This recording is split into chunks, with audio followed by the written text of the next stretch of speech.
Everyone, आज के इस सेशन में हम सॉल्व करेंगे कुछ और इन-टेक्स्ट क्वेश्चंस हमारे chapter improvement in food resources के। प्रीवियस सेशन में हमने आपकी एनसीईआरटी बुक के पेज नंबर 204 एंड 205 पे जितने भी इन-टेक्स्ट क्वेश्चंस दिए गए थे उनको हमने कर लिया था सॉल्व। आज के सेशन में हम क्या करेंगे, आपकी एनसीईआरटी बुक के पेज नंबर 206 और 207 पे जितने भी इन-टेक्स्ट क्वेश्चंस दिए गए हैं उनको हम करेंगे सॉल्व। तो चलिए फटाफट से आज के इस सेशन को हम कर लेते हैं start. So this is Vibhuti Khare, welcome to Magnet Brains, जहाँ पे आपको सभी चैप्टर्स के वीडियो लेक्चर्स मिलेंगे बिल्कुल फ्री ऑफ कॉस्ट। यानी कि मैग्नेट ब्रेन्स में आपको 2 चैप्टर्स पढ़ने के बाद किसी भी तरह का पेमेंट करने की या पैकेज परचेज करने की ज़रूरत बिल्कुल भी नहीं है, क्योंकि मैग्नेट ब्रेन्स आप सब तक पहुँचा रहा है क्वालिटी एजुकेशन बिल्कुल फ्री ऑफ कॉस्ट। तो इसी अच्छी बात से हम स्टार्ट करते हैं आज का हमारा ये सेशन कुछ और नए इन-टेक्स्ट क्वेश्चंस के साथ। तो फर्स्ट क्वेश्चन क्या है हमारे पास, what are macronutrients and why are they called macronutrients. Macronutrients क्या होते हैं और क्यों उन्हें हम मैक्रोन्यूट्रिएंट्स बोल रहे हैं। अब बेसिकली यहाँ पे जिन न्यूट्रिएंट्स की बात चल रही है वो किसके लिए है, वो है हमारे प्यारे प्लांट्स के लिए एंड क्रॉप्स के लिए। होता क्या है, इस चीज़ को हम समझते हैं अपने आप से, ठीक है। हम ह्यूमन बींग्स हैं और हमारी बॉडी की प्रॉपर ग्रोथ एंड डेवलपमेंट के लिए हमें बहुत सारे न्यूट्रिएंट्स की रिक्वायरमेंट होती है। हमें कार्बोहाइड्रेट्स भी चाहिए है, हमें प्रोटीन्स भी चाहिए होते हैं, हमें फैट्स भी चाहिए होते हैं। इसके अलावा हमें कुछ विटामिन्स भी चाहिए हैं, मिनरल्स भी चाहिए हैं, क्योंकि ये सभी चीज़ें मिलके हमारी बॉडी की प्रॉपर ग्रोथ एंड डेवलपमेंट कराते हैं। फॉर एग्जांपल, हमारी मसल्स के लिए हमको प्रोटीन चाहिए होता है, हमारी बोन्स के लिए हमको कैल्शियम चाहिए होता है, हमारे बालों के लिए भी हमको प्रोटीन चाहिए होता है ना, बायोटीन वगैरह चाहिए होता है बालों के लिए। इसके अलावा हम बोलते हैं कि अच्छी स्किन के लिए हमको विटामिन सी चाहिए है। फूड का प्रॉपरली क्या हो, इंटेस्टाइन वगैरह में एसिमिलेशन हो, अब्सॉर्प्शन हो, इसके लिए बी कॉम्प्लेक्स विटामिन की बहुत ज़्यादा ज़रूरत होती है। और अच्छा हमारी बॉडी में हीमोग्लोबिन हो, हीमोग्लोबिन का लेवल हमारी बॉडी में प्रॉपर हो एज के अकॉर्डिंग, तो उसके लिए आयरन की ज़रूरत होती है। तो कुल मिलाकर के देखा जाए तो बहुत सारे असेंशियल न्यूट्रिएंट्स की हमारी बॉडी को ज़रूरत होती है और जिनके बिना हम बोल सकते हैं कि प्रॉपरली ग्रो एंड डेवलप नहीं कर सकते, हमारी body properly grow and develop नहीं कर सकती है, ठीक है। सिमिलरली हम बात करते हैं जब अपने क्रॉप्स की, जब हम बात करते हैं प्लांट्स वगैरह की, तो उनको भी ग्रोथ एंड डेवलपमेंट के लिए न्यूट्रिएंट्स एंड मिनरल्स वगैरह रिक्वायर्ड होते हैं। इस पूरे चैप्टर में हमने बात करी है, जब हमने ये चैप्टर पढ़ा था, कि किस तरीके से जो है क्रॉप प्रोडक्शन को इम्प्रूव करें, उनको पेस्ट वगैरह से बचाएं, है ना। इसके अलावा हम बोलते हैं कि कैसे ईल्ड अच्छी करें। तो क्रॉप प्रोडक्शन मैनेजमेंट में एक मेजर टॉपिक आता है न्यूट्रिएंट मैनेजमेंट का। I repeat, crop improvement management में या क्रॉप प्रोडक्शन मैनेजमेंट में एक इम्पॉर्टेंट स्टेप आता है जिसको हम कहते हैं न्यूट्रिएंट मैनेजमेंट का, जहाँ पर हमें जो भी क्रॉप्स को न्यूट्रिएंट्स एंड मिनरल्स की रिक्वायरमेंट होती है वो फुलफिल करनी पड़ती है। अब ह्यूमन बींग्स का अगर हम देखें तो हमारे पास वेराइटीज़ ऑफ फूड्स हैं, हमारे पास तरह तरह के सीरियल्स हैं, तरह तरह के पल्सेस हैं, तरह तरह के फ्रूट्स हैं, वेजिटेबल्स हैं, है ना। नॉन वेजिटेरियंस के लिए मीट है, बीफ है, एग है, ये सब चीज़ें होती हैं। तो हम अपनी न्यूट्रिएंट्स, अपने मिनरल्स की जो डिमांड है वो इन सब वेराइटी ऑफ फूड्स को कंज्यूम करके फुलफ़िल कर सकते हैं। लेकिन जब बारी आती है क्रॉप्स की, तो क्रॉप्स को ये सारे न्यूट्रिएंट्स वगैरह कहाँ से अवेलेबल होंगे, आप खुद ही सोचिए। क्रॉप्स किसके कांटेक्ट में होती हैं, क्रॉप्स सॉइल के कांटेक्ट में होती हैं, क्रॉप्स एयर के कांटेक्ट में होती हैं, क्रॉप्स हम बोलते हैं कि मॉइस्चर यानी कि वाटर के कांटेक्ट में होती हैं। तो जो भी न्यूट्रिएंट्स मिनरल्स उनको चाहिए है, उनकी बॉडी को चाहिए है, क्रॉप बॉडी को चाहिए है डेवलपमेंट के लिए, वो सभी न्यूट्रिएंट्स उनको इन्हीं तीनों सोर्सेज से मिलेंगे। यानी कि पानी से मिलेगा, सॉइल से मिलेगा और एटमॉस्फेयर या हम बोलते हैं कि एयर से मिलेगा, ठीक है। अब प्लांट्स को हम बोलते हैं कि कार्बन चाहिए है, तो कार्बन कहाँ से मिलेगा, हम सबको पता है कि क्रॉप्स प्लांट्स वगैरह क्या करते हैं, फोटोसिंथेसिस करते हैं। तो फोटोसिंथेसिस की प्रोसेस के लिए हम बोलते हैं कि कार्बन डाइऑक्साइड चाहिए होती, तो जो वो एटमॉस्फेयर से लेते हैं, एयर से लेते हैं। तो माना वहाँ पे कार्बन जो है ऑक्सीजन के कॉम्बिनेशन में है, लेकिन कार्बन तो प्रेजेंट है ना कार्बन डाइऑक्साइड में, तो कार्बन वहाँ उन्होंने क्रॉप्स ने कहाँ से ले लिया, एटमॉस्फेयर से ले लिया, एयर से ले लिया। साथ ही साथ हम बोलते हैं कि ऑक्सीजन भी ले ली। नेक्स्ट हम बोलते हैं कि उनको हाइड्रोजन भी चाहिए है। हाइड्रोजन उनको कहाँ से मिलेगा? रूट से मिल जाएगा, यानी कि पानी से मिल जाएगा, है ना। मॉइस्चर में क्या होता है, बेसिकली H2O होता है, तो वहाँ पे हाइड्रोजन भी है और ऑक्सीजन भी है। तो क्रॉप प्लांट्स जब सॉइल में से वाटर को अब्जॉर्ब करेंगे तो क्रॉप प्लांट बॉडी के अंदर हम बोलते हैं कि हाइड्रोजन भी आ जाएगा और ऑक्सीजन भी आ जाएगा। इतना क्लियर है आप सभी को? तो 3 मिनरल्स आप बोल सकते हो, 3 एलिमेंट्स उनको कहाँ कहाँ से मिल गए?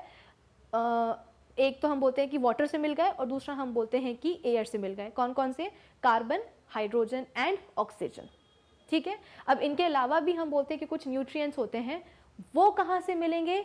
वो सब के सब मिलते हैं सॉइल से। कहाँ से मिलेंगे? सॉइल से मिलेंगे। तो मेजर सोर्स अगर कोई आपसे पूछेगा न्यूट्रिएंट्स का कि प्लांट्स या क्रॉप्स का मेजर सोर्स ऑफ न्यूट्रिएंट्स कौन है, तो आप बोलोगे सॉइल, क्योंकि हवा से और पानी से उनको 3 ही चीज़ें मिल रही हैं। कार्बन मिल रहा है, हाइड्रोजन मिल रहा है और ऑक्सीजन मिल रहा है। बाकी के जो न्यूट्रिएंट्स होते हैं वो सब कैसे होते हैं, कहाँ से मिलते हैं? सॉइल से ही मिलते हैं। तो मेजर सोर्स क्या है न्यूट्रिएंट्स का फॉर क्रॉप्स और फॉर प्लांट्स? वो है सॉइल। अब जब हम बोलते हैं कि सॉइल में जब इस तरह के न्यूट्रिएंट्स वगैरह प्रेजेंट नहीं होते हैं, तो या हम बोलते हैं कि ग्रुप ऑफ न्यूट्रिएंट्स प्रेजेंट नहीं है, ग्रुप ऑफ एलिमेंट्स प्रेजेंट नहीं है सॉइल में, तो हम बोल देते हैं कि उस एलिमेंट के लिए या उस ग्रुप ऑफ एलिमेंट्स के लिए हमारी सॉइल कैसी है? डेफिशिएंट है, कमी है उसमें। और फिर डेफिशिएंसी सिम्टम्स हमको दिखाई देते हैं क्रॉप्स में, प्लांट्स में, उनकी फिजियोलॉजिकल प्रोसेस में, उनकी ग्रोथ में, उनकी मेजॉरिटी में, ठीक है, उनकी रिप्रोडक्शन में, उनकी वेजिटेटिव रिप्रोडक्शन में, वेजिटेटिव ग्रोथ में। क्या आपको ये सारी बातें समझ में आ रही हैं कि जब भी किसी सॉइल में कोई एक पर्टिकुलर एलिमेंट, सपोज उसमें नाइट्रोजन नहीं है, ठीक है, या ग्रुप ऑफ एलिमेंट्स जैसे कि नाइट्रोजन नहीं है, फॉस्फोरस भी नहीं है, कैल्शियम भी नहीं है, मैग्नीशियम भी नहीं है, तो वो उन सभी एलिमेंट्स या ग्रुप ऑफ एलिमेंट्स के लिए हमारी सॉइल कैसी हो जाएगी? डेफिशिएंट हो जाएगी। और हमें पता कैसे चलेगा? भाई सॉइल तो अपने आप आकर के हमसे बोलेगी नहीं कि भाई हमारे अंदर इन सारे एलिमेंट्स की कमी हो गई है।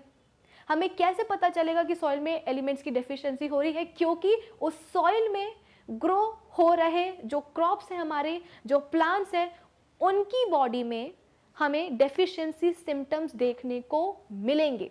उनकी जो फिजियोलॉजिकल प्रोसेसेस होती हैं, उनका जो ग्रोथ है, उनकी जो मैच्योरिटी है, उनका जो रिप्रोडक्शन है, उनकी जो हाइट है, उसमें हमें डेफिशिएंसी सिम्टम्स देखने को मिलेंगे। तब जा कर के समझ में आएगा कि भाई मिट्टी क्या हो गई है, अब इनफर्टाइल हो गई है। आप बोल सकते हो कि वहाँ पे न्यूट्रिएंट्स की, मिनरल्स की, एलिमेंट्स की डेफिशिएंसी हो रही है। ठीक है, कुछ ऐसे ही डेफिशिएंसी सिम्टम्स मैं आपको बताती हूँ। जैसे कि नाइट्रोजन हम बोलते हैं कि प्लांट्स के लिए, क्रॉप्स के लिए बहुत इंपॉर्टेंट होता है। अब होता क्या है कि नाइट्रोजन बेसिकली हम बोलते हैं कि लीफ की ग्रोथ के लिए इम्पॉर्टेंट होता है, और ये हम बोलते हैं कि जो क्लोरोफिल पिगमेंट प्रेजेंट होता है प्लांट्स के अंदर, प्लांट बॉडी में, उसका एक कॉम्पोनेंट होता है। ठीक है, तो नाइट्रोजन हम बोलते हैं कि लीफ की ग्रोथ के लिए रिक्वायर्ड होता है, और क्लोरोफिल का क्या होता है? ये एक कॉम्पोनेंट होता है। अब जब भी हम बोलते हैं कि प्लांट बेसिकली हम बोलते हैं कि सॉइल में नाइट्रोजन की कमी हो जाती है, तो इसका डेफिशिएंसी सिम्टम हमें प्लांट की बॉडी में देखने को मिलेगा। क्या होता है डेफिशिएंसी सिम्टम? कि जो पुरानी पत्तियां होती हैं, जो ओल्डर लीव्स होती हैं, वो अपना लस्टर जो है वो धीरे धीरे खोने लगती हैं। ठीक है, और हम बोलते हैं कि लीव्स की जो टिप्स है वो हम बोलते हैं कि येलो कलर की होने लगती है। लीव्स की टिप्स येलो कलर की हो जाएगी न्यू लीव्स की, और जो पुरानी लीव्स होती हैं वो अपना लस्टर धीरे धीरे खोने लगती हैं। तो लीव्स के कलर और उनमें किस तरह के पैचेस नज़र आ रहे हैं, उनसे हमें समझ में आता है कि भाई नाइट्रोजन की कमी हो रही है। सॉइल में नहीं होगा तो ऑब्वियस सी बात है प्लांट्स के अंदर कहाँ से आएगा, क्रॉप्स के अंदर कहाँ से आएगा। फिर इसके बाद में नेक्स्ट एक और है हमारे पास फॉस्फोरस। ठीक है, तो फॉस्फोरस एक हम बोलते हैं कि ऐसा एलिमेंट है, एक ऐसा न्यूट्रिएंट है जो कि प्लांट्स को, क्रॉप्स को रिक्वायर्ड होता है फ्रूट्स, फ्लावर्स और रूट्स के डेवलपमेंट के लिए। आई रिपीट, फॉस्फोरस एक ऐसा न्यूट्रिएंट है जो कि प्लांट को या क्रॉप्स को फ्लावर्स, फ्रूट्स और हम बोलते हैं कि रूट्स के डेवलपमेंट के लिए रिक्वायर्ड होता है।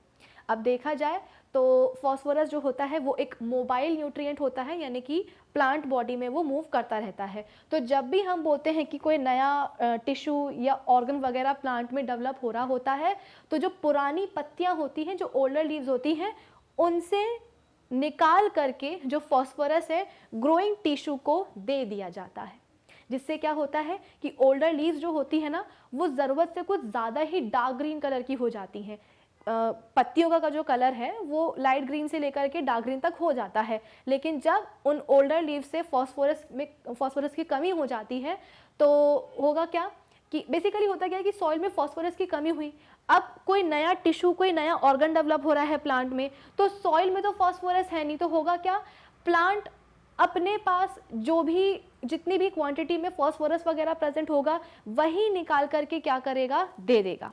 मतलब सॉइल में तो फॉस्फोरस है नहीं, अगर सॉइल में प्रॉपर अमाउंट में फॉस्फोरस वगैरह प्रेजेंट होता तो रूट्स क्या करती, फॉस्फोरस को अब्जॉर्ब कर लेती, उसको एसिमिलेट कर लेती और जहाँ भी ज़रूरत है वहाँ ले जाकर के फॉस्फोरस को दे देती। अब सॉइल में है ही नहीं, तो फिर क्या करेंगे, जो स्टोर्ड फॉस्फोरस होगा या जो बाकी किसी प्लांट पार्ट में रीजन में फॉस्फोरस प्रेजेंट होगा, उसी को जो है ना हिलाया जाता है जाकर के कि सुनो सॉइल में तो है नहीं और वहाँ पे न्यू टिश्यू वगैरह डेवलप हो रहा है, वहाँ पे ग्रोथ हो रही है, वहाँ पे फॉस्फोरस की ज़रूरत है, तो वहाँ चले जाओ। ठीक है, तो ओल्डर लीव से बेसिकली फॉस्फोरस को शिफ्ट कराया जाता है, जिसके कारण जो ओल्डर लीव्स हैं वो कुछ ज़रूरत से ज़्यादा ही डार्क ग्रीन कलर की हो जाएंगी, फिर हम बोलते हैं कि मार्जिन से वो पर्पल कलर की होना शुरू हो जाएंगी और अल्टीमेटली हम बोलते हैं कि जो लीफ टिप होगी वो क्या होने लगेगी, ड्राई होने लगेगी, वो सूखने लगेगी। तो सबसे पहले हम बोलते हैं कि डार्क ग्रीन कलर की हो जाएगी, फिर मार्जिन से पर्पल कलर की हो जाएगी फॉस्फोरस डेफिशिएंसी में, और फिर जो लीफ टिप है वो कैसी हो जाएगी, काफ़ी ड्राई हो जाएगी, येलो हो जाएगी और डेड हो जाएगी। ठीक है, फिर इसके बाद में एक और न्यूट्रिएंट है जिसका नाम है मैग्नीशियम, और मैग्नीशियम हम बोलते हैं कि बेसिकली फोटोसिंथेसिस की प्रोसेस में हम बोलते हैं कि इवॉल्व होता है। क्लोरोफिल और प्रोटीन की सिंथेसिस में मैग्नीशियम इन्वॉल्व होता है। तो मैग्नीशियम भी हम बोलते हैं कि प्लांट्स के लिए बहुत अच्छी ज़्यादा क्वांटिटी में हम बोलते हैं कि बेसिकली रिक्वायर्ड होता है, क्योंकि वो फोटोसिंथेसिस भी कराता है, क्लोरोफिल और प्रोटीन की सिंथेसिस भी कराएगा। ये भी क्या होता है, एक मोबाइल न्यूट्रिएंट होता है। जब भी किसी ग्रोइंग टिश्यू में मैग्नीशियम की ज़रूरत होती है और सॉइल में मैग्नीशियम नहीं होता है, सॉइल जो है मैग्नीशियम न्यूट्रिएंट के लिए डेफिशिएंट होती है, उस समय हम बोलते हैं कि ओल्डर लीव से, पुरानी पत्तियों से मैग्नीशियम को जो है शिफ्ट कराया जाता है, हिलाया जाता है कि अरे भाई फिर से हम बोलते हैं कि एक कोई ग्रोइंग टिश्यू है, वहाँ पे ग्रोथ हो रही है, वहाँ पे मैग्नीशियम की ज़रूरत है, सॉइल में है नहीं, तो कहाँ से लेकर के आए, तो जिनके पास होता है उनसे ले जा करके दे दिया जाता है। तो सबसे पहले हम बोलते हैं कि प्लांट में जो नीचे वाली पत्तियाँ होती हैं, जो लोअर लीफ होती हैं, सबसे पहले वही अफेक्ट हो जाती हैं और हम बोलते हैं कि वो उनमें डेड स्पॉट्स वगैरह अपीयर होने लगते हैं और येलोइश कलर की पत्तियाँ होने लगती हैं। तो आई होप ये सभी डेफिशिएंसी सिम्टम्स जो हैं आपको समझ में आ रहे होंगे। तो जैसे कि मैंने आपको बताया था कि क्यों हम बोलते हैं कि हमारी बॉडी के लिए मिनरल्स और न्यूट्रिएंट्स रिक्वायर्ड हैं, इंपॉर्टेंट हैं। सिमिलरली क्योंकि ग्रोथ और डेवलपमेंट करानी है ना, सिमिलरली हम बोलते हैं कि प्लांट्स एंड क्रॉप्स के लिए भी nutrients and minerals equally important होते हैं। हम अपनी बॉडी की डिमांड्स को फुलफ़िल करने के लिए तरह तरह का खाना खाते हैं, है ना, लेकिन अगर हम बात करते हैं किसकी, प्लांट्स की, तो प्लांट्स क्या करेंगे, क्रॉप्स क्या करेंगे, वो कहाँ से अपनी न्यूट्रिएंट्स की जो डिमांड है उसको फुलफ़िल करेंगे। भाई हमारे साथ तो ये होता है कि अगर हम हम मूडी हैं और हमारे बहुत नखरे होते हैं, हमारे बहुत टेंट्रम्स होते हैं कि हमको ये नहीं खाना, हमको वो नहीं खाना, हमको चावल अच्छा नहीं लगता, हमको गेहूँ अच्छा नहीं लगता, ठीक है, हमको जंक फूड पसंद है। तो इससे क्या होता है, हमारी बॉडी में ऐसा नहीं कि हमारी बॉडी में जो है ना हमारे पास इतने वैरायटी ऑफ फूड्स हैं तो हमारी बॉडी के अंदर कभी न्यूट्रिएंट की, मिनरल्स की डेफिशिएंसी होगी नहीं, बिल्कुल होती है बॉडी में डेफिशिएंसी। तो क्या होता है, डॉक्टर के पास जाना पड़ता है ना। कभी जब हम बोलते हैं कि न्यूट्रिएंट्स की डेफिशिएंसी हमारे बॉडी में होती है तो बाकायदा हमारी बॉडी में भी उसके सिम्टम्स दिखाई देते हैं। जैसे कि अगर हीमोग्लोबिन की कमी हो रही है, आयरन की कमी हो रही है, तो बॉडी में जो है ना बहुत ज़्यादा वीकनेस आ जाती है और बहुत थकान होती है, किसी काम करने में जो है ना मन नहीं लगता है, बहुत वीकनेस फील होती है, बहुत फटीग फील करते हैं। इसके अलावा हम बोलते हैं कि अगर बॉडी में बायोटीन वगैरह की कमी होती है तो बाल झड़ने लगते हैं, है ना। तो ये सारे कुछ सिम्टम्स हैं। कैल्शियम की अगर कमी होती है बॉडी में तो बोन ब्रेकेज जो है वो ज़्यादा होने लगता है, थोड़ा सा भी अगर बोन्स पे प्रेशर आए तो बोन्स जो हैं वो टूट जाती हैं। तो हमारी बॉडी में न्यूट्रिएंट्स एंड मिनरल्स की रिक्वायरमेंट है, जिसको हम वैरायटी ऑफ फूड से जो है फुलफ़िल करने की कोशिश करते हैं उस डिमांड को, लेकिन अगर फुलफ़िल नहीं हो पाती है तो हमारी बॉडी में डेफिशिएंसी सिम्टम्स देखने को मिलते हैं।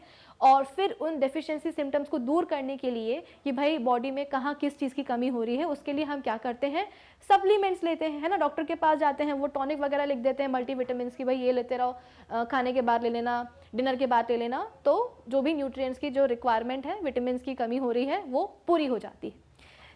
सेम केस हमको कहाँ देखने को मिलता है, प्लांट्स में भी देखने को मिलता है। भाई हम और प्लांट्स अलग थोड़ी हैं, हम भी लिविंग ऑर्गेनिजम्स हैं, वो भी लिविंग ऑर्गेनिजम्स हैं, तो उनको भी ग्रोथ एंड डेवलपमेंट के लिए चाहिए होते हैं बहुत सारे मिनरल्स और न्यूट्रिएंट्स। ये कहाँ से मिलेंगे उनको, जिस चीज़ के वो कांटेक्ट में रहेंगे। कौन कौन सी चीज़ों के वो कांटेक्ट में रहते हैं, वो पानी के कांटेक्ट में होते हैं, वो सॉइल के कांटेक्ट में होते हैं, और वो एयर के कांटेक्ट में होते हैं। तो एयर और वाटर से उनको कार्बन, हाइड्रोजन और ऑक्सीजन मिल जाता है।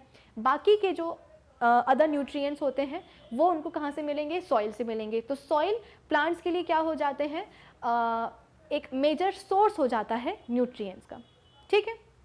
अब अगर किसी सॉइल में किसी मिनरल की कमी है या ग्रुप ऑफ मिनरल्स की कमी है तो हम बोल देते हैं कि भाई उस पर्टिकुलर न्यूट्रिएंट के लिए, मिनरल के लिए, विटामिन के लिए, और हम बोलते हैं कि या ग्रुप ऑफ मिनरल्स के लिए सॉइल क्या हो गई है, डेफिशिएंट हो गई है। और फिर वो डेफिशिएंसी सिम्टम्स जो है हमें प्लांट्स में देखने को मिलेंगे। तो मैग्नीशियम कौन कौन से सिम्टम्स दिखाता है, फॉस्फोरस कौन कौन से सिम्टम बताता है, और हम बोलते हैं कि नाइट्रोजन कौन कौन से सिम्टम्स बताता है, ये मैंने आपको बता दिया है, ठीक है। जो मोबाइल न्यूट्रिएंट्स होते हैं, एलिमेंट्स होते हैं, जैसे कि फॉस्फोरस एंड मैग्नीशियम, तो अगर सॉइल में जब इनकी कमी हो जाती है तो फिर जो पुरानी पत्तियां होती हैं ना, वहाँ से शिफ्ट कराया जाता है उनको डेवलपिंग टिश्यूज़ की तरफ, क्योंकि सॉइल में तो है नहीं, लेकिन किसी ना किसी तरह से जो न्यू ग्रोथ हो रही है उसे तो सपोर्ट करना ही है ना। तो सॉइल में नहीं है, जिसके कारण हम बोलते हैं कि ऑलरेडी जो पुरानी पत्तियों में है ना, वहीं से उनको लेकर के दे दिया जाता है डेवलपिंग टिश्यूज़ को, तो क्योंकि किसी ना किसी तरह से ग्रोथ को सपोर्ट करना ही है, ठीक है। तो macronutrients are essential elements which are utilised by plants in large quantities, ठीक है। Many macronutrients are required by the plants for the following functions. अब मैक्रोन्यूट्रिएंट्स होते क्या हैं, बेसिकली ये एलिमेंट्स होते हैं। हम जो भी बात कर रहे हैं, कैल्शियम, मैग्नीशियम, पोटेशियम, ये सब क्या है, ये सब एलिमेंट्स ही तो हैं, हमने केमिस्ट्री में पढ़ा है। तो मैक्रोन्यूट्रिएंट्स हम बोलते हैं बेसिकली वो एसेंशियल एलिमेंट्स होते हैं जो कि क्रॉप या प्लांट की बॉडी में रिक्वायर्ड होते हैं उनकी ग्रोथ एंड डेवलपमेंट के लिए। और ख़ास बात क्या है कि इनकी जो रिक्वायरमेंट है वो कैसी होती है, लार्ज क्वांटिटीज़ में होती है, ये ज़्यादा अमाउंट में लगते हैं, थोड़ा बहुत से काम नहीं चलेगा, ज़्यादा अमाउंट होनी चाहिए, ठीक है। फिर इसके बाद में हम बोलते हैं कि many macronutrients are required by the plants for the following functions. कौन कौन से फंक्शंस होते हैं, as the constituent of protoplasm. Cell के अंदर हम बोलते हैं कि न्यूक्लियोप्लाज्म और साइटोप्लाज्म को मिला के हम क्या बोलते हैं, प्रोटोप्लाज्म हम बोलते हैं। तो उसके कंस्टिट्यूएंट को बनाने के लिए न्यूट्रिएंट्स लगते हैं, एलिमेंट्स चाहिए हैं। फिर नाइट्रोजन, फॉस्फोरस, सल्फर्स हम बोलते हैं कि प्रोटीन के लिए चाहिए होते हैं। कैल्शियम प्रेजेंट होता है कहाँ, प्लांट के सेल्स की जो सेल वॉल होती है वहाँ। Magnesium is important constituent of chlorophyll, जैसे कि मैंने आपको बताया था कि नाइट्रोजन हम बोलते हैं कि लीफ की ग्रोथ के लिए रिस्पॉन्सिबल होता है और क्लोरोफिल का कंपोनेंट होता है। सिमिलरली मैग्नीशियम भी हम बोलते हैं कि बेसिकली फोटोसिंथेसिस तो करवाता ही है, क्लोरोफिल और प्रोटीन की सिंथेसिस के लिए भी चाहिए होता है। मैग्नीशियम प्रेजेंट होता है as an important constituent in chlorophyll. क्या आपको ये सारी बातें समझ में आ रही हैं कि मैक्रोन्यूट्रिएंट्स क्या होते हैं? ये वो एलिमेंट्स हैं जो कि प्लांट्स की बॉडी में चाहिए होते हैं, वो भी लार्जर क्वांटिटीज़ में। अब इसके अलावा हम बोलते हैं कि माइक्रोन्यूट्रिएंट्स भी होते हैं, ठीक है, जिनकी प्लांट में हम बोलते हैं कि रिक्वायरमेंट होती है, प्लांट बॉडी में रिक्वायरमेंट होती है, लेकिन कम क्वांटिटीज़ में, बहुत ज़्यादा क्वांटिटीज़ में नहीं।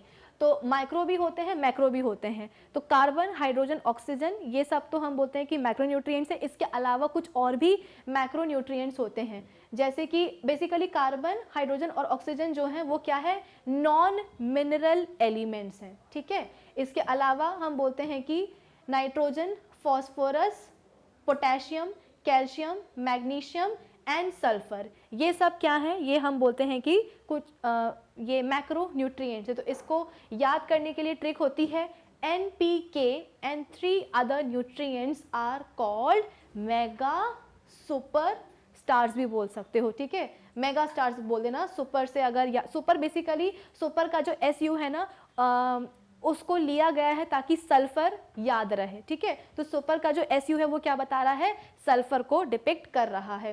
तो NPK एंड 3 अदर न्यूट्रिएंट्स को हम क्या कहते हैं, आर कॉल्ड मेगा सुपर। एक और वर्ड लगा सकते हो आप, दैट इज स्टार, ठीक है।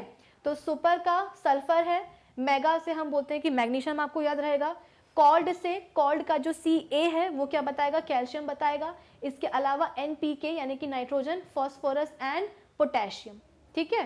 तो nitrogen, phosphorus, potassium, calcium, magnesium, sulphur, ये आपको याद हो गए होंगे। इसके साथ में कार्बन, हाइड्रोजन, ऑक्सीजन भी याद रखने हैं।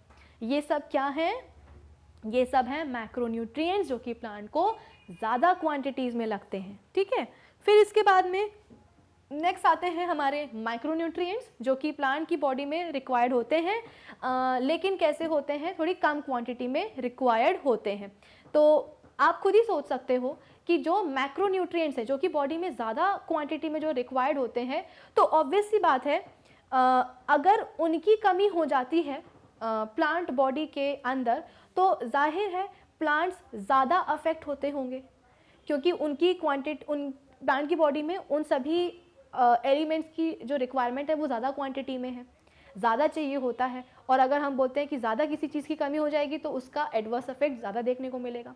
बाकी ये सब हम बोलते हैं कि कम कम क्वांटिटीज़ में प्रेजेंट होते हैं प्लांट्स में, तो अगर किसी चीज़ की डेफिशिएंसी हो भी जाती है ना, तो एज सच हम बोलते हैं कि प्लांट में कोई मेजर इम्पैक्ट नहीं पड़ता है, यू कैन से, ठीक है। तो इसके लिए भी एक ट्रिक है। कौन कौन से सबसे पहले माइक्रो न्यूट्रिएंट्स होते हैं वो देख लेते हैं हम। आयरन है, बोरॉन है, मोलिब्डेनम है, कॉपर है, मैग्नीज है, निकल है, जिंक है, क्लोरीन है, ठीक है। तो इसके लिए भी क्या है, एक ट्रिक है, निमोनिक है कि it's fab morning, come on Nick join class, ठीक है। फैब की मॉर्निंग है और निक को बोला जा रहा है कि come on Nick join class. तो इट्स को हटा देना, फैब से हम स्टार्ट करते हैं। तो फैब का FeB, तो Fe क्या बताएगा, आयरन को बताएगा, B क्या बताएगा, बोरॉन को बताएगा। मॉर्निंग में हम बोलते हैं कि मॉर्निंग का MO क्या बताएगा, मोलिब्डेनम को बताएगा। फिर कमॉन को हमने कैसे लिखा है, CUMN से लिखा है, ठीक है। कमॉन को पूरा इतना लंबा नहीं लिखा है, COMMON, उसको हमने कैसे लिखा है, CUMN। तो Cu क्या बताएगा, कॉपर बताएगा, Mn क्या बताएगा, मैग्नीज बताएगा। ये हम पहले भी पढ़ चुके हैं। कहाँ पढ़ा है हमने भाई, जब हम अपना चैप्टर पढ़ रहे थे ना यही वाला, तब हमने इन निमोनिक्स की बात करी है पहले भी। फिर इसके बाद में निक क्या बताएगा, निकल बताएगा।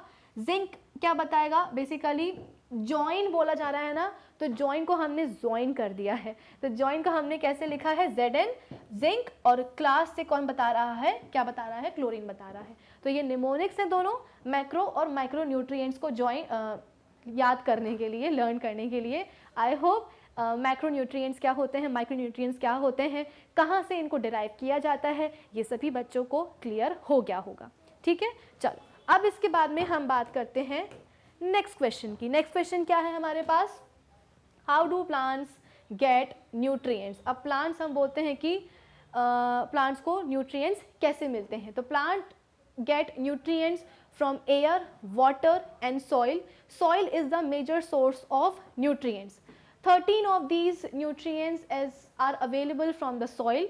The remaining 3 nutrients, that is carbon, oxygen and hydrogen, ये कहाँ से पाए जाते हैं, air and water से पाए जाते हैं। तो ये चीज़ तो हमने पहले भी डिस्कस कर ली थी कि nutrients एक्चुअली में प्लांट्स में आते कैसे हैं।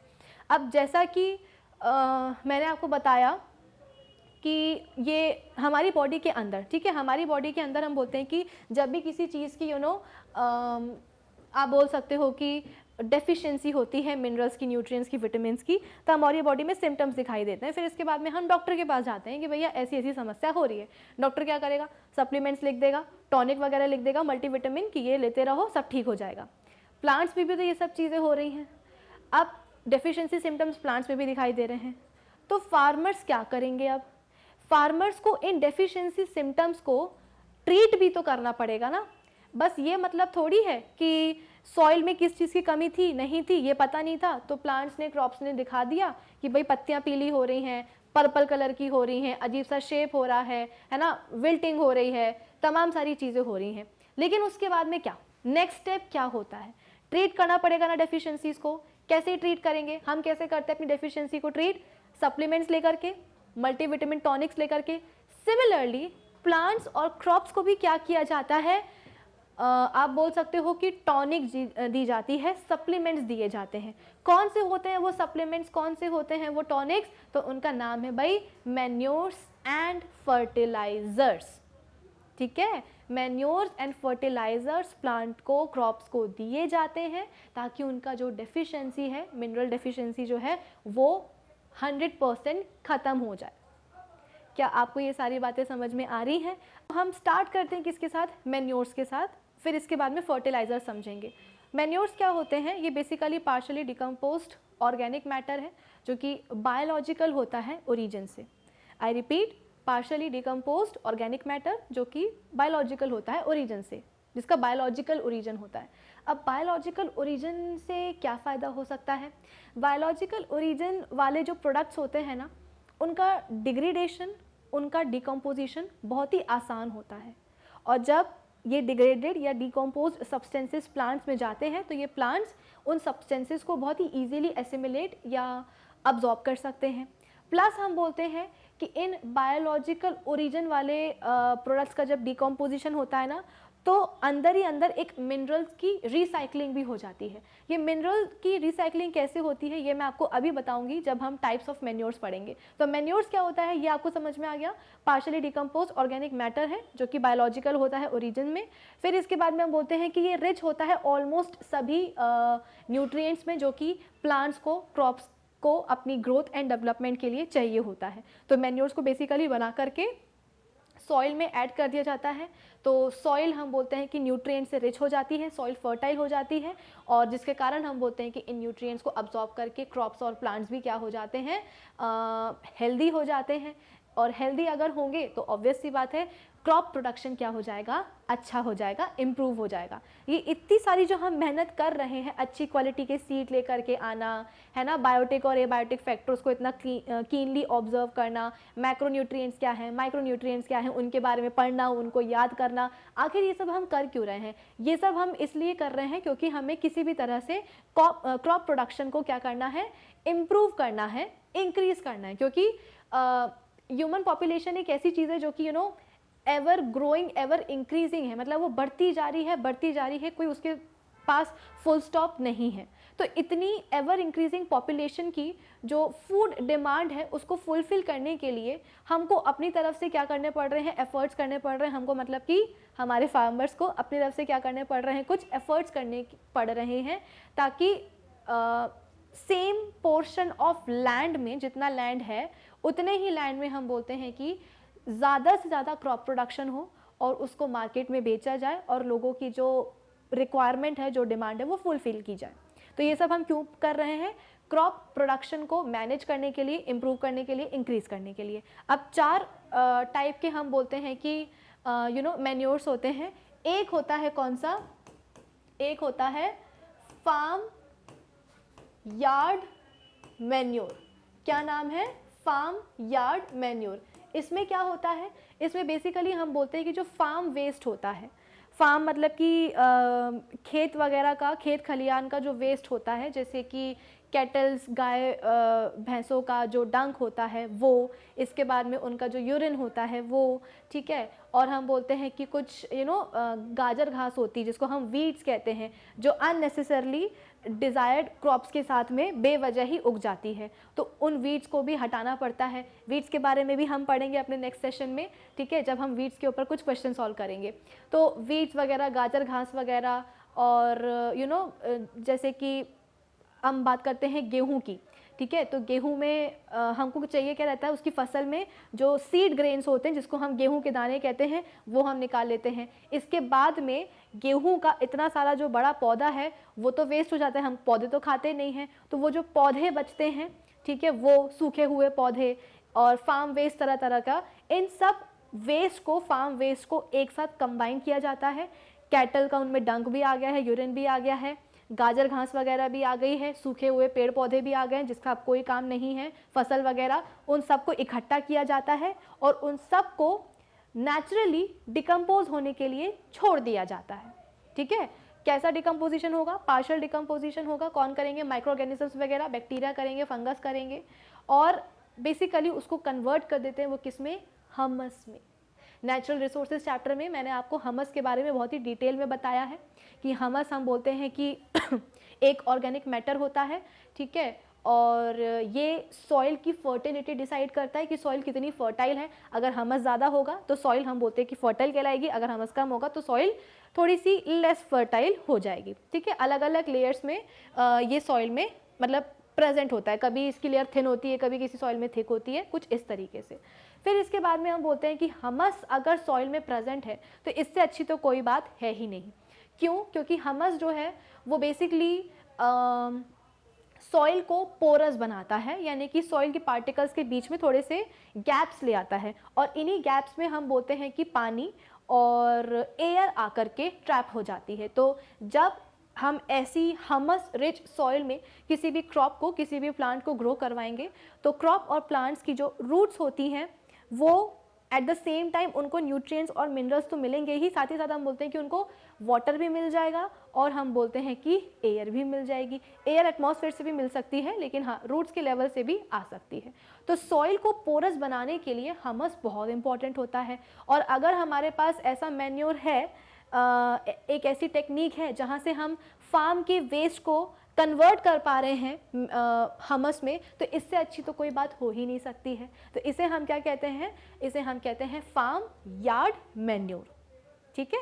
अब देखो, जिस मिनरल रिसाइकलिंग की मैं बात कर रही थी कि बायोलॉजिकल ओरिजिन, जैसे कि हमने बोला कि मैन्योर्स कैसे होते हैं, बायोलॉजिकल ओरिजिन के होते हैं, तो क्या फ़ायदा होता है उनके बायोलॉजिकल ओरिजिन होने का? फ़ायदा ये होता है कि मिनरल्स की रिसाइकलिंग होती है। भाई सॉइल में ऑलरेडी न्यूट्रिएंट्स मिनरल्स प्रेजेंट थे, अब उसमें आपने जो है ना गेहूं की खेती कर ली, गेहूं की खेती करी, फसलें वगैरह उग गई, फिर इसके बाद में फसलों की कटाई हुई।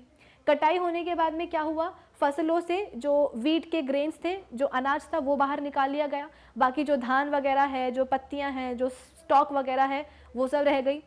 अब उन स्टॉक वगैरह में भी तो मिनरल्स थे भाई, सॉइल में जो मिनरल्स थे वो अल्टीमेटली अब्जॉर्ब करके किसके पास गए थे, गेहूं की फसल के पास गए थे, गेहूं के पौधे के पास गए थे। अब पौधा आपने हटा लिया, काट लिया वहां से, है ना, फिर इसके बाद में अनाज उसमें से निकाल लिया, ग्रेन्स वगैरह निकाल लिए, बचा क्या, वो सूखा पौधा। उस सूखे पौधे में अभी भी मिनरल्स हैं, लेकिन अब जो कि वो पौधा सूख गया है, अगर आप फार्मर जो है ना उसको वापस से उस पौधे को लगाने जाएगा कि अब जो है ना ये पौधा फिर से लग जाए और फिर से उसमें जो है ना सीड ग्रेन्स निकल के आ जाए, तो वो नहीं हो सकता। वो पौधा अब मर चुका है, लेकिन अभी भी उसमें न्यूट्रिएंट्स तो हैं, मिनरल्स तो हैं, तो उन्हें यूटिलाइज करना है। यूटिलाइज हम कैसे करेंगे, यूटिलाइज हम करेंगे उनको इकट्ठा करके, उनको डिकम्पोज कर देंगे, फिर से डिकम्पोज होने के कारण हम बोलते हैं कि दोबारा से उनको सॉइल में ऐड करा दिया जाएगा, और सॉइल हम बोलते हैं कि फिर से क्या हो जाएगी, मिनरल्स और न्यूट्रिएंट्स में रिच हो जाएगी। तो यहाँ पे क्या हुई, मिनरल्स की रिसाइकलिंग हुई। अदरवाइज अगर हम मैन्योर नहीं बनाते, हमस नहीं बनाते, डिकम्पोज नहीं करवाते, तो क्या होता, उसको जो फसल थी, सीड ग्रेन्स को निकालने के बाद सूखी हुई फसल, उसको क्या करते, जलाते। जलाने से क्या ही होता, पॉल्यूशन और हो जाता बेवजह का। तो पॉल्यूशन ना हो इसके लिए हमने क्या किया, उसको डिकम्पोज कराया। डिकम्पोज कराने से ये रियलाइज़ हुआ कि इसके अंदर के जो न्यूट्रिएंट्स थे, जो मिनरल्स थे, वो वापस से डिकम्पोज होकर के सॉइल में ऐड हो गए हैं, सॉइल में दोबारा से पहुंच गए हैं। तो अब सॉइल से ही ये मिनरल और न्यूट्रिएंट्स गए थे पौधे में, पौधे ने वापस हम बोलते हैं कि हमस के फॉर्म में इन न्यूट्रिएंट्स को, मिनरल्स को वापस सॉइल में दे दिया। तो ये हुई ना मिनरल्स की रिसाइकलिंग। तो मैन्योर्स हम बोलते हैं, तो बायोलॉजिकल ओरिजिन होने का यही फ़ायदा होता है कि न्यूट्रिएंट्स जहाँ से आए थे वहीं पे वापस चले जाते हैं। तो ये क्या हुआ, ये हम बोलते हैं कि पहले टाइप का मैन्योर हुआ जिसको हम कहते हैं फार्म यार्ड मैन्योर। इसके बाद में एक सेकेंड टाइप का होता है जिसको हम कहते हैं कंपोस्ट। क्या कहते हैं, कंपोस्ट कहते हैं। कंपोस्ट और फार्म यार्ड मैन्योर में ज़्यादा फ़र्क नहीं होता है, बस फ़र्क ये होता है कंपोस्ट में जिन फार्म वेस्ट को हम बेसिकली, यहाँ जो फार्म यार्ड मैन्योर होता है ना, इसको कैसे बनाया जाता है, ओपन में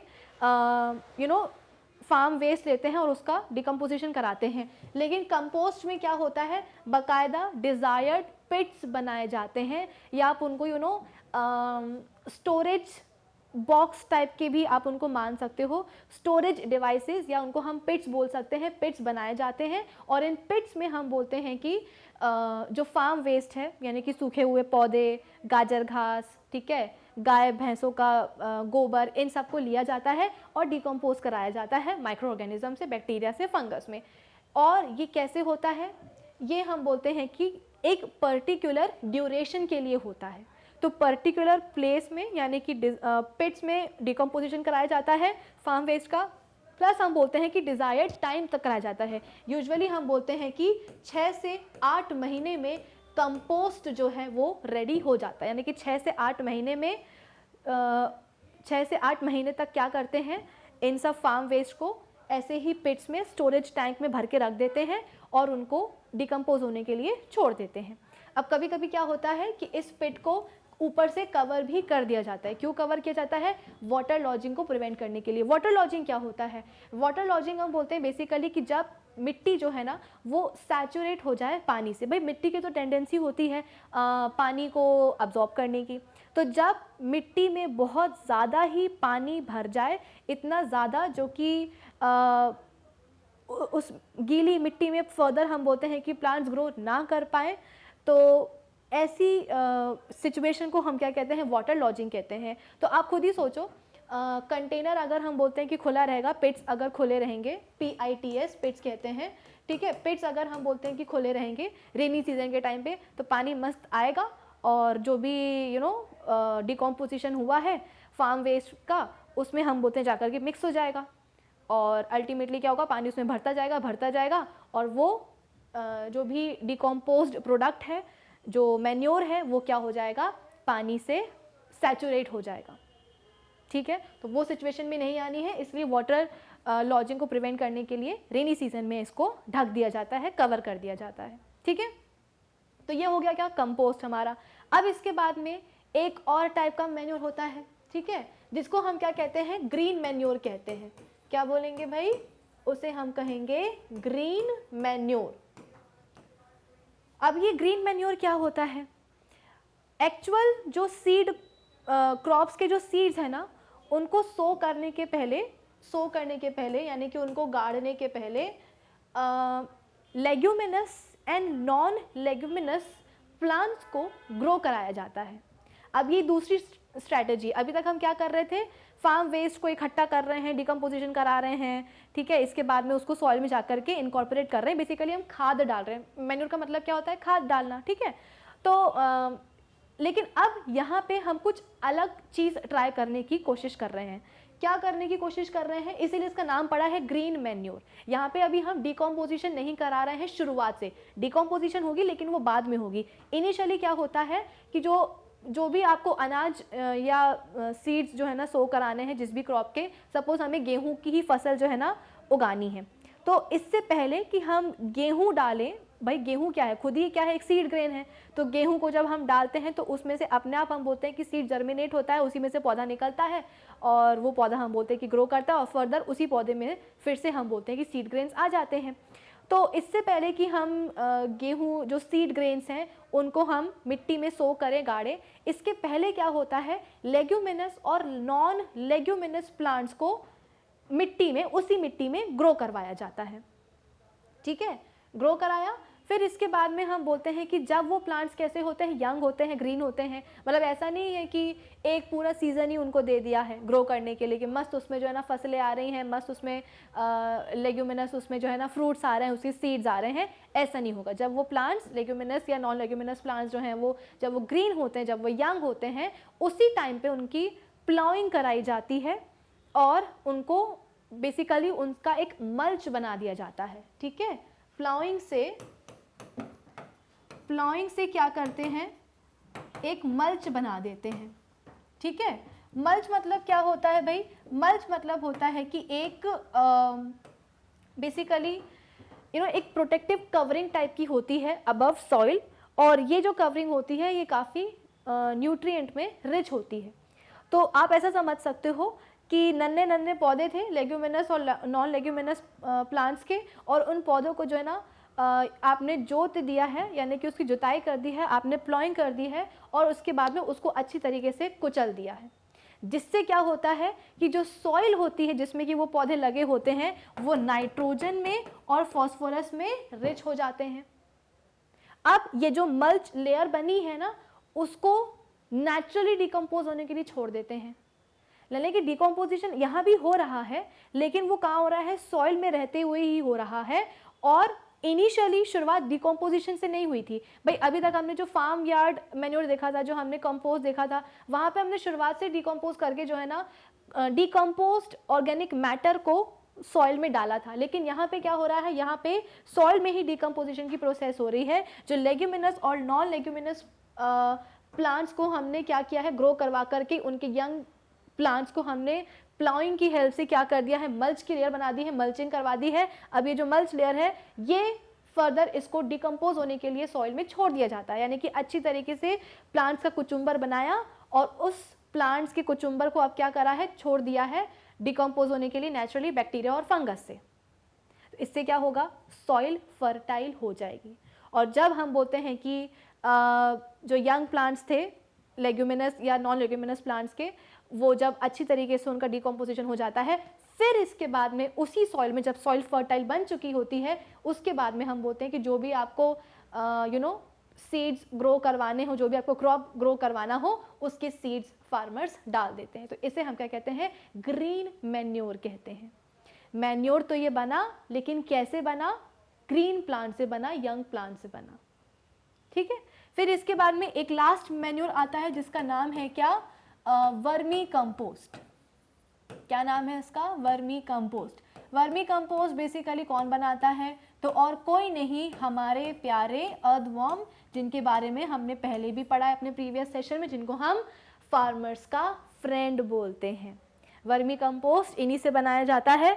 अर्थवर्म क्या करते हैं, बेसिकली सॉइल की हम बोलते हैं कि नेचुरली प्लाउइंग करते हैं। ठीक है, ऊपर नीचे जब अर्थवर्म करते हैं ना सॉइल में, तो नीचे की जो लेयर है सॉइल की उसको ऊपर ले आते हैं, फिर ऊपर की लेयर को नीचे ले जाते हैं। तो न्यूट्रिएंट्स का यहाँ पे हम बोलते हैं कि सर्कुलेशन होता रहता है, और जिसे हम क्या बोलते हैं, वर्मी कंपोस्ट कहते हैं। बेसिकली जो बाकी चीज़ें होती हैं ना सॉइल में, जो बाकी ऑर्गेनिक मैटर होता है, उसको वो डिकम्पोज करने का काम करते हैं। और डिकम्पोज करने से हम बोलते हैं कि सिंपलर सब्सटेंसेस में, न्यूट्रिएंट्स में वो पार्टिकल्स टूट जाते हैं। ठीक है, तो आई होप चारों टाइप की मैन्योर्स सभी बच्चों को समझ में आ गए होंगे कि मैन्योर्स क्या होते हैं। मैं एक बार रिपीट कर देती हूँ जल्दी से। ये बेसिकली पार्शली डिकम्पोज्ड होते हैं।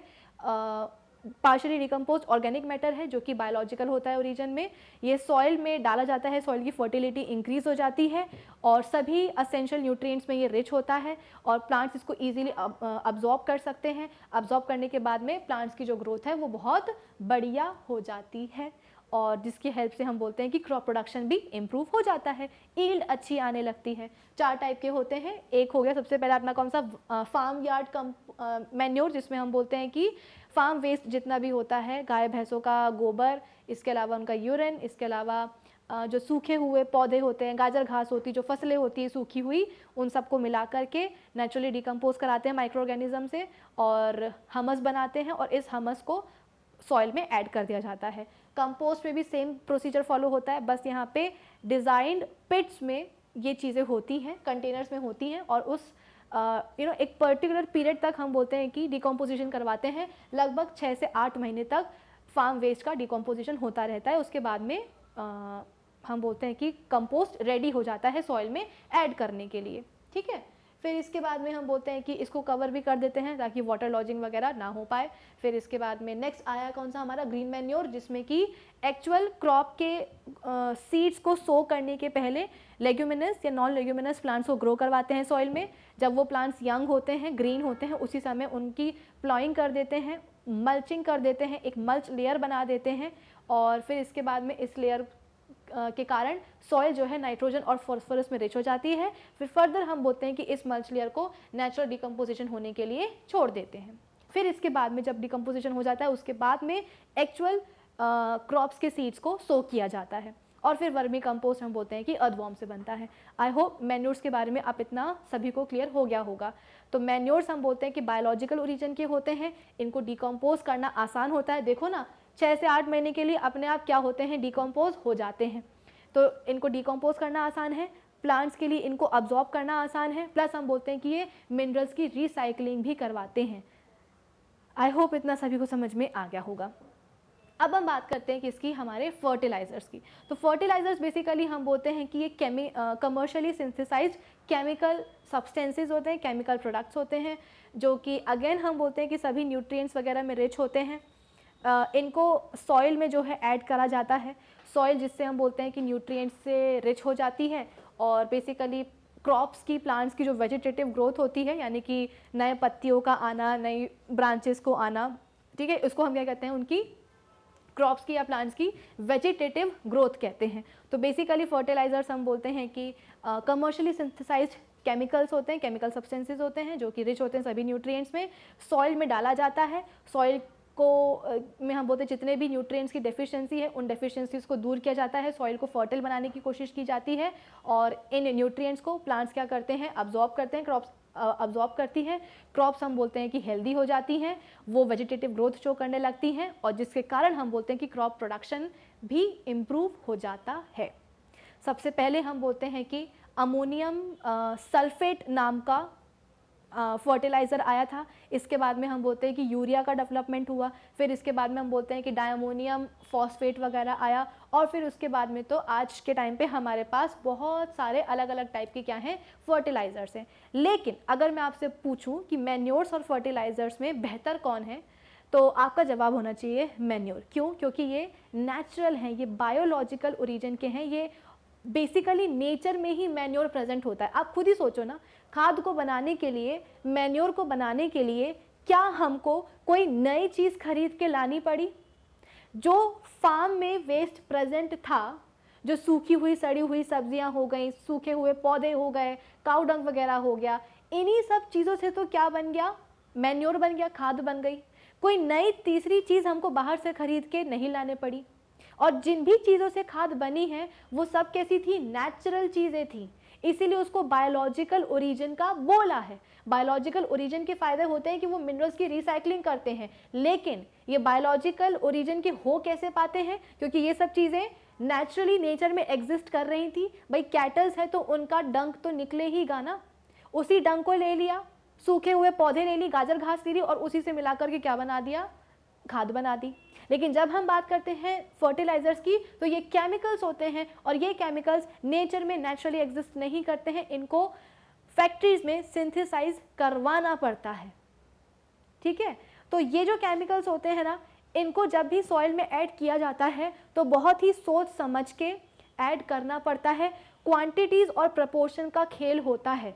क्या खेल होता है कि क्वांटिटीज़ और प्रपोर्शन पे मेन फोकस किया जाता है। ज़रूरत से ज़्यादा अगर फर्टिलाइज़र केमिकल डाल दिया है सॉइल में तो दिक्कत हो जाती है। जितना प्लांट्स अब्जॉर्ब कर सके, जितना प्लांट्स की कैपेसिटी है न्यूट्रिएंट्स को अब्जॉर्ब करने की, फर्टिलाइजर्स को अब्जॉर्ब करने की, उतना ही डालना चाहिए।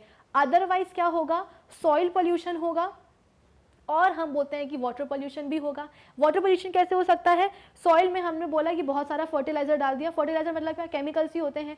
अब इतने सारे केमिकल्स जितने की प्लांट्स अब्जॉर्ब नहीं कर सकते हैं, उतने सारे सॉइल में केमिकल्स और फर्टिलाइजर्स प्रेजेंट हैं।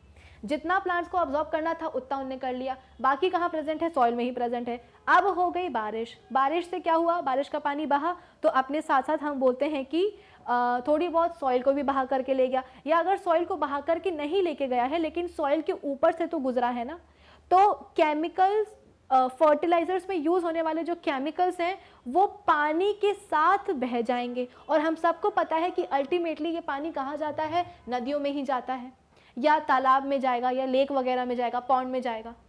तो पानी तो गया वाटर बॉडीज़ में, लेकिन अपने साथ में फर्टिलाइजर्स में यूज़ होने वाले जो केमिकल्स हैं उनको भी लेकर के गया। तो अल्टीमेटली केमिकल्स जा कहाँ रहे हैं, वाटर बॉडीज़ की वाटर में जा रहे हैं, और वो केमिकल्स पानी में रिक्वायर्ड नहीं है भाई, बेवजह ही वाटर बॉडीज़ के पानी में चले गए हैं वो केमिकल्स। अब उन वाटर बॉडीज़ में रहने वाले जो एक्वेटिक ऑर्गेनिजम्स हैं, चाहे वो प्लांट्स हो चाहे वो एनिमल्स हो, वो परेशान हो जाएंगे कि ये केमिकल्स कहाँ से आ गए, इनकी तो ज़रूरत ही नहीं थी, हमें क्यों आ गए ये पानी में। तो वहाँ पे क्या हुआ, वाटर पोल्यूशन हो गया। इसके अलावा हम बोलते हैं कि सॉइल पोल्यूशन भी होता है। कैसे, इन फर्टिलाइजर्स मतलब केमिकल्स होते हैं ना, इन केमिकल्स के कारण क्या होते हैं, जो नेचुरल लिविंग ऑर्गेनिजम्स जो कि सॉइल में इनहेबिटेंट होते हैं, उनके वहीं रहते हैं, वो मर जाते हैं। अर्थवर्म को हम फार्मर का दोस्त बोल रहे हैं, फ्रेंड बोल रहे हैं, लेकिन अगर हमने ज़रूरत से ज़्यादा केमिकल्स डाल दिए, फर्टिलाइजर्स डाल दिए, तो ये बेचारे अर्थवर्म मर जाएंगे। ये अर्थवर्म हम बोलते हैं कि स्कैवेंजर की तरह भी एक्ट करते हैं, यानी कि बेवजह के जो पैथोजन जो बैक्टीरियाज वगैरह जो होते हैं उनको भी ये खा लेते हैं। भाई ये शाकाहारी थोड़ी होते हैं, ये तो इन कीड़े मकोड़े ही तो खाते हैं ना, छोटे मोटे कीड़े मकोड़े। तो पैथोजेनिक जो बैक्टीरिया होते हैं उनको ये मारने का काम करते हैं, तो ये स्कैवेंजर का भी काम कर लेते हैं अर्थवर्म। तो कुल मिलाकर के अर्थवर्म हम बोलते हैं कि फार्मर्स के लिए बहुत अच्छे होते हैं। लेकिन हुआ क्या, अधिक ज़रूरत से ज़्यादा हम बोलते हैं कि फर्टिलाइज़र वगैरह डालने से हुआ क्या, केमिकल डालने से ये अर्थवर्म क्या हो गए, मर गए। तो वो लिविंग ऑर्गेनिजम्स जो कि क्रॉप प्रोडक्शन में हेल्प कर रहे थे उनको ही हमने मार गिराया। और प्लस हम बोलते हैं कि सॉइल्स में मिनरल्स की हम बोलते हैं कि रिसाइकलिंग नहीं हो पाती है। ठीक है, तो कुल मिलाकर के फर्टिलाइजर्स डाल सकते हैं, एक अच्छा ऑल्टरनेटिव है, क्योंकि मैन्योर्स को बनाने में काफ़ी मेहनत लग जाती है। जैसे कि कंपोस्ट में हमने देखा था कि 6 से 8 महीने लग जाते हैं, टाइम लग जाता है। और उसी का क्या है, एक शॉर्टकट है फर्टिलाइजर्स। मार्केट में जाकर के बस पैसे देने होते हैं और आपके पास इतने बड़े पैकेट में, इतनी बड़ी बॉटल में केमिकल आ जाता है जो कि सभी न्यूट्रिएंट्स में रिच होता है, और बस आपको उसका छिड़काव करना होता है, सॉइल में ऐड करना होता है, बाकी अपने आप चीज़ें हो जाती हैं। अच्छी चीज़ है, अच्छा ऑल्टरनेटिव है, लेकिन प्रपोर्शन का, क्वांटिटी का बहुत ध्यान रखना पड़ता है। अदरवाइज सॉइल पोल्यूशन और वाटर पोल्यूशन होने से कोई नहीं बचा सकता। जितना प्लांट्स अब्जॉर्ब कर सकते हैं, जितनी उनकी कैपेसिटी है, उतना ही सॉइल में डालो, अदरवाइज वो बह कर के कहाँ जाएगा, बारिश का पानी उसको अपने साथ बहा लेगा, केमिकल्स को, और वाटर बॉडीज़ में जाकर के मिला देगा, या फिर सॉइल में हम बोलते रहने वाले जो लिविंग ऑर्गेनिजम्स हैं वो मर जाएंगे। ठीक है, वो मर जाएंगे तो अच्छा नहीं होगा। तो इसीलिए हम बोलते हैं कि फर्टिलाइज़र्स बेहतर तो नहीं हो सकते हैं कभी भी मैन्योर से, क्योंकि मैन्योर्स हम बोलते हैं कि बहुत ही नेचुरल सब्सटेंस है, बायोलॉजिकल ओरिजिन का प्रोडक्ट है। ठीक है, और एक चीज़ और है कि फर्टिलाइजर्स जो होते हैं ना वो थोड़े से महंगे भी होते हैं, कॉस्टली भी होते हैं। तो जिन फार्मर्स का हम बोलते हैं कि फाइनेंशियल कंडीशन बहुत अच्छी नहीं होती है, वो फर्टिलाइजर्स अफोर्ड नहीं कर सकते हैं। ठीक है, तो जो बड़े बड़े किसान होते हैं वही क्या करते हैं, मैन्योर्स, फर्टिलाइजर्स वगैरह को आप बोल सकते हो कि अफोर्ड कर सकते हैं। अब ये क्या है, क्वेश्चन नंबर 1 है पेज 207 का, कि compare the use of manure and fertilisers in maintaining soil fertility. तो अभी इतनी देर से जो हम मैन्योर्स और फर्टिलाइजर्स के बारे में पढ़ रहे थे, क्यों पढ़ रहे थे, क्योंकि सवाल था कि मैन्योर्स और फर्टिलाइजर्स के यूजेस को हमें कंपेयर करना है। तो इफेक्ट्स क्या होते हैं मैन्योर्स के on soil quality, the manures enrich the soil with nutrients, they provide a lot of organic matter, जिसको हम क्या कहते हैं, हमस कहते हैं, to the soil, and thus restores water retention capacity of sandy soils and drainage in clay soil. एक बात और है, जो हमस होता है वो क्या करता है, बेसिकली पोरस बना देता है सॉइल को, और इस पोर्स में जाकर के पानी और एयर जो है वो ट्रैप हो जाती है। ठीक है, तो पोरस होने के कारण हम बोलते हैं कि जो यंग सीडलिंग्स होते हैं, सीडलिंग्स का मतलब क्या है, एक ऐसा सीड जो कि बस अभी अभी जस्ट क्या हुआ है, उसके स्प्राउट्स आए हैं, यानी कि उसमें रूट आया है और उसमें शूट आया है या प्लूम्यूल आया है, उतने छोटे से यंग प्लांट को हम क्या कहते हैं, सीडलिंग कहते हैं। तो सीडलिंग हम बोलते हैं कि ऐसी पोरस सॉइल में इजीली पेनिट्रेट कर सकता है। The addition of manures reduces soil erosion, soil erosion को बचाया जा सकता है। They provide food for soil organisms like soil friendly bacteria, plus हम बोलते हैं कि सॉइल में रहने वाले जो ऑर्गेनिजम्स हैं, सॉइल फ्रेंडली बैक्टीरिया जिसको हम बोलते हैं, उनको खाना भी प्रोवाइड करता है। और कहाँ दूसरी तरफ फर्टिलाइजर्स हैं जो कि सॉइल में रहने वाले जो ऑर्गेनिजम्स हैं उनको मार डालता है। और यहाँ पे मैन्योर्स क्या कर रहे हैं, सभी के लिए मैन्योर्स क्या होता है, एक गिफ्ट होता है, प्लांट के लिए भी, सॉइल के लिए भी, प्लस हम बोलते हैं कि सॉइल में रहने वाले क्रॉप या सॉइल फ्रेंडली ऑर्गेनिजम्स के लिए भी। वहीं अगर हम बात करें फर्टिलाइजर्स की, by the continuous use of fertilisers the soil becomes powdery, dry and rate of soil erosion increases. By the use of fertilizers, the organic matter decreases, which further decreases the porosity of the soil and the plant roots do not get oxygen properly. पूरे time short term use के लिए fertilisers अच्छे हैं, लेकिन अगर आपको long term use करना है तो उसके लिए फर्टिलाइज़र्स अच्छे नहीं हैं। क्यों? क्योंकि इससे क्या होता है कि सॉइल में ऑर्गेनिक मैटर का जो कंटेंट है वो कम हो जाता है, जिसके कारण सॉइल जो है ना वो पोरस नहीं रह जाती है, और जिसके कारण सॉइल प्लांट्स की जो रूट्स हैं उनको ऑक्सीजन प्रॉपरली नहीं मिल पाती है ना। तो कुल मिलाकर के लॉन्ग टर्म यूज़ के लिए मैन्योर्स ही अच्छे हैं, वरना फर्टिलाइजर्स बेसिकली केमिकल्स होते हैं, वो सिर्फ सॉइल को क्या करते हैं, न्यूट्रिएंट्स प्रोवाइड करते हैं, ऑर्गेनिक मैटर नहीं देते हैं। और ऑर्गेनिक मैटर अगर कम हो गया तो सॉइल क्या हो जाएगी, पोरस नहीं रह जाएगी और फिर रूट्स को ऑक्सीजन नहीं मिल पाएगी। The nature of soil changes to acidic और बेसिक। अब केमिकल्स हैं तो जिसके कारण हम बोलते हैं कि नेचर ऑफ सॉइल जो है वो तो एसिडिक हो जाएगा या बेसिक हो जाएगा। ठीक है, तो कुल मिलाकर के फर्टिलाइजर्स थोड़े टाइम के लिए यूज़ करना सेफ, लेकिन लॉन्ग टर्म यूज़ के लिए हम बोलते हैं कि सबसे बढ़िया होते हैं मैन्योर्स। तो आज के सेशन में हमने एंटायर हमारा सेशन किस पे बेस्ड था, हमारा सेशन बेस्ड था कि हम किस तरीके से पूरे के पूरे जो क्रॉप की जो न्यूट्रिएंट रिक्वायरमेंट है, क्रॉप्स की जो न्यूट्रिएंट रिक्वायरमेंट है उसको हम कैसे फुलफिल कर सकते हैं। क्रॉप प्रोडक्शन मैनेजमेंट का ये एक इंपॉर्टेंट स्टेप होता है न्यूट्रिएंट मैनेजमेंट का। तो हम न्यूट्रिएंट मैनेजमेंट कैसे करें वो हमने आज सीखा है। सबसे पहले तो हमने ये जाना था कि न्यूट्रिएंट्स की रिक्वायरमेंट प्लांट्स में क्यों होती है, जैसे हमारे लिए होती है न्यूट्रिएंट्स की रिक्वायरमेंट, सिमिलरली हम बोलते हैं कि प्लांट्स और क्रॉप्स में भी न्यूट्रिएंट्स की रिक्वायरमेंट होती है, फर्स्ट पॉइंट।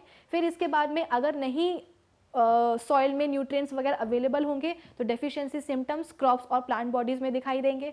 फिर उन डेफिशिएंसीज को हम दूर कैसे करें, ठीक है, तो दूर करने के लिए हमारे पास मैन्योर्स होते हैं और हमारे पास क्या होते हैं, फर्टिलाइजर्स होते हैं। तो आज के इस पूरे सेशन में हमने न्यूट्रिएंट मैनेजमेंट के बारे में पढ़ा है। तो आज के सेशन के लिए बस इतना ही। अब हम मिलेंगे अपने नेक्स्ट सेशन में और डिस्कस करेंगे कुछ और इन-टेक्स्ट क्वेश्चंस हमारे इस पर्टिकुलर चैप्टर के। तब तक आप क्या करेंगे, हमारी जो ऑफिशियल वेबसाइट है magnetbrains.com उसे विजिट कर लीजिएगा, जहाँ पे आपको सभी चैप्टर्स के वीडियो लेक्चर्स मिलेंगे प्लेलिस्ट में अरेंज्ड, साथ ही साथ सभी टॉपिक्स के वहाँ पे आपको होंगे नोट्स भी available. So do visit our official website magnetbrains.com। Till then keep learning with Magnet Brains. Thank you for watching.